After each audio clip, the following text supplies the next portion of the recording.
Esta semana se publicó un dato muy interesante que es el dato del Producto Interno Bruto de los Estados Unidos, específicamente en el primer trimestre de este año. Y se compara con el trimestre justamente anterior, que es el del cuarto trimestre del año pasado. Y se verifica entonces la variación. Lo que se tenía previsto era que se iba a expandir la economía de los Estados Unidos en un 1%, es decir, que se iba a desacelerar con relación al crecimiento que se había registrado en el último trimestre del año, que fue 6.9%, es decir, que con relación al último crecimiento del año, con este año tendría una desaceleración de 6.9 a 1%. Ahora, el dato que se publicó fue verdaderamente sorprendente, una caída de 1.4%. Es decir, si tomamos el Producto Interno Bruto, que es una medida de las actividades económicas en los Estados Unidos en el primer trimestre, enero, febrero, marzo de este año, versus los últimos 3 meses del año anterior, en términos de actividad económica, si hacemos esa comparación en términos relativos, tenemos una caída de 1.4%, algo que no era previsible, algo que no se estaba pronosticando, no se estaba proyectando. Ya se había dicho que iba a registrarse una desaceleración de la economía de los Estados Unidos, producto de lo que está sucediendo a nivel global. Por ejemplo, una disrupción de la cadena de suministro, una gran cantidad de insumos que vienen de China, o productos finales que vienen de China, alimentos que vienen de Europa, combustibles que vienen del resto del mundo hacia la economía de los Estados Unidos, pues no se está logrando tener ese suministro, no se logra tener elementos como por ejemplo los chips que pueden ayudar a mejorar la capacidad de producción de algunos productos, como es el caso de automóviles, y esto está produciendo, por el lado de la oferta, una contracción de la actividad económica. Esa contracción de la actividad económica se preveía que iba a desacelerar el ritmo de crecimiento de la economía de los Estados Unidos. Lo que nunca se pensó es que iba a caer en 1.4% en este primer trimestre del año. Y eso resalta por el hecho de que la economía de los Estados Unidos en realidad está en pleno empleo. Si uno va a los Estados Unidos hoy día, se va a encontrar una cantidad de negocios, una cantidad de empresas, una cantidad significativa de actividades productivas donde va a encontrar un letrero que dice que Help Wanted, se necesita, o We're hiring, estamos contratando personas, se necesita ayuda, estamos buscando mano de obra. Y cuando uno observa que la tasa de desocupación es de 3.6% y observa que lo que son las solicitudes de seguro de desempleo son muy bajas, cada vez menos, pues lo que estamos viendo es que los Estados Unidos, en términos del mercado laboral, se encuentra en una situación de pleno empleo. Ya todo aquel que quiere conseguir un empleo puede encontrarlo fácilmente. Los negocios están no solamente empleando a esas personas, sino que le están pagando a lo que tienen, le está pagando cada vez un mayor salario. ¿Para qué? Para retenerlos, para mantenerlos dentro del proceso productivo. Así las cosas, uno pudiera pensar, bueno, pero entonces la economía de los Estados Unidos debería seguir creciendo, la economía debería seguir expandiéndose. ¿Y cómo es posible que haya caído? Cuando entramos a la descomposición, y usted puede encontrar algunos elementos interesantes en el Wall Street Journal, usted puede encontrar de esta semana algunas gráficas donde se ve la descomposición del crecimiento y se nota, por ejemplo, que cuando usted separa lo que son los elementos vinculados con la demanda del sector privado, eso es inversión, eso es consumo, tanto bienes como servicios del sector privado, usted nota que hay una expansión significativa. Es decir, que en el primer trimestre hubo una expansión de la demanda privada, hubo una expansión de lo que es el consumo privado. Los agentes económicos norteamericanos, estadounidenses, están en un entorno favorable a la expansión. Sigue generándose un aumento de la demanda de bienes y servicios, que obviamente eso implica un aumento del Producto Interno Bruto. En consecuencia, uno pudiera pensar, bueno, si nos vamos por ese lado, efectivamente la economía de los Estados Unidos debería crecer. Si nos vamos por el lado de la inversión en términos de maquinarias, equipos, nos damos cuenta de que efectivamente también debería crecer. Ahora, ¿por qué entonces decreció en 1.4%?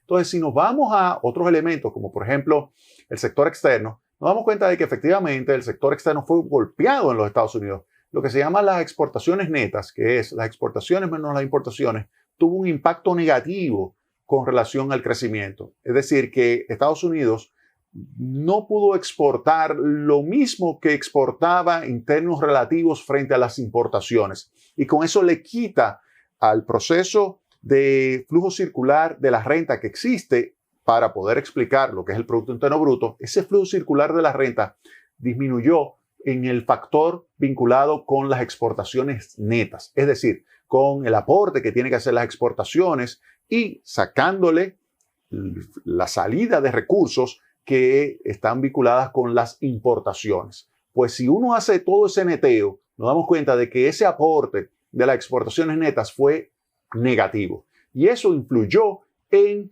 el crecimiento que fue en este periodo, primer trimestre de este año, fue una variación negativa o crecimiento negativo.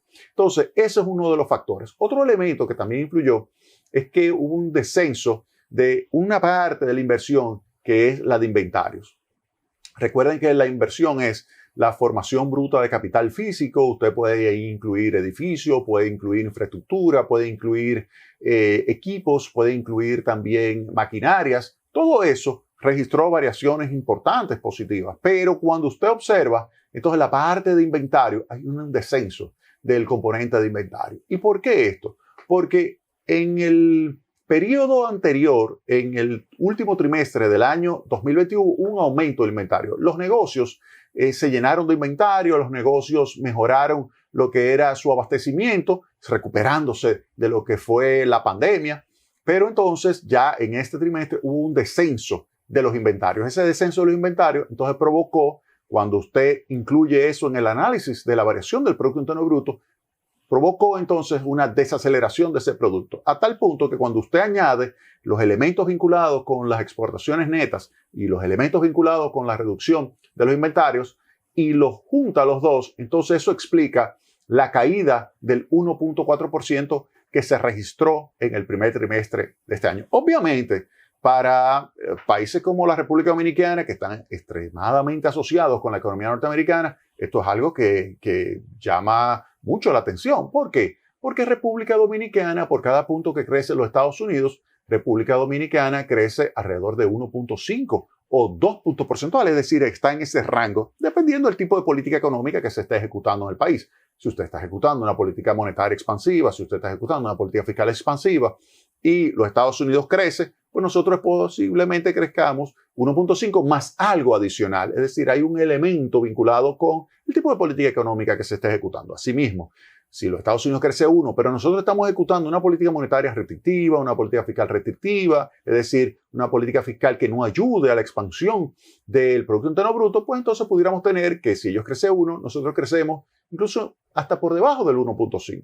Entonces, eso lo que le dice a usted que en promedio usted pudiera tener un crecimiento que por cada punto que ellos crecen, los Estados Unidos, la economía dominicana crece en 1.5. Ahora, dicho esto, si los Estados Unidos decrecieron 1.4, pues entonces, ¿qué pasaría con la economía dominicana? Y ahí es que tenemos que entrar en un poquito más de detalle. Mire, cuando hablamos de que la economía de los Estados Unidos decreció en 1.4%, ese es el crecimiento intertrimestral, es decir, el primer trimestre de este año, 2022, versus el último trimestre del año anterior. Esa es esa variación. A diferencia de una variación interanual, que es la variación del primer trimestre de este año versus la variación o el nivel del primer trimestre del año pasado. Esa variación interanual es la que regularmente se presenta en el caso de la República Dominicana, es la variación interanual. Entonces, esa variación interanual, primer trimestre de este año versus primer trimestre del año anterior, nos da la variación interanual. ¿Cuál sería la variación interanual en los Estados Unidos? Miren, si yo tomo la variación interanual, y esto lo voy a subir en mi blog, y va a llevar por título "Se acerca una recesión global". Ahí en mi blog, ahí usted puede ver que la variación interanual, es decir, primer trimestre de los Estados Unidos versus primer trimestre del año anterior en los Estados Unidos, la economía se expandió en 3.6%. Usted me dice, pero entonces, este 1.4, ¿qué es lo que me está diciendo? No, lo que está diciendo esto es que hay una desaceleración del nivel de actividad económica en los Estados Unidos en el primer trimestre de este año con relación a el nivel de actividad económica que se venía observando. Y específicamente esa desaceleración implicó una caída de la actividad económica con relación al último trimestre del año. Eso es lo que está diciendo. Ahora, si yo comparo el primer trimestre de este año, 2022 versus el primer trimestre del año pasado, que sería la variación interanual, registró una variación positiva de 3.6. ¿Es bueno o es malo? 3.6%. Miren, lo que es el crecimiento potencial o tendencial de los Estados Unidos es una variación de alrededor del 2%. 2%, si usted ve, hay en algún momento un poquito más, en algún momento un poquito menos, pero en general 2%. 2%. República Dominicana tiene un crecimiento potencial de alrededor del 5%, más o menos. Es decir, que usted pudiera tener una relación de 1 a 2.5 en el largo plazo. Ya le señalé que va a depender de esa relación de lo que está sucediendo con la política económica en el país. Pero lo que sí se puede decir es que los Estados Unidos, con ese 3.6% de crecimiento interanual, primer trimestre de este año versus primer trimestre del año pasado, ese 3.6%, en realidad lo que está mandando como mensaje es que efectivamente está creciendo por encima del potencial. Pero ese primer trimestre, lo que está mandando a decir es que hubo una desaceleración.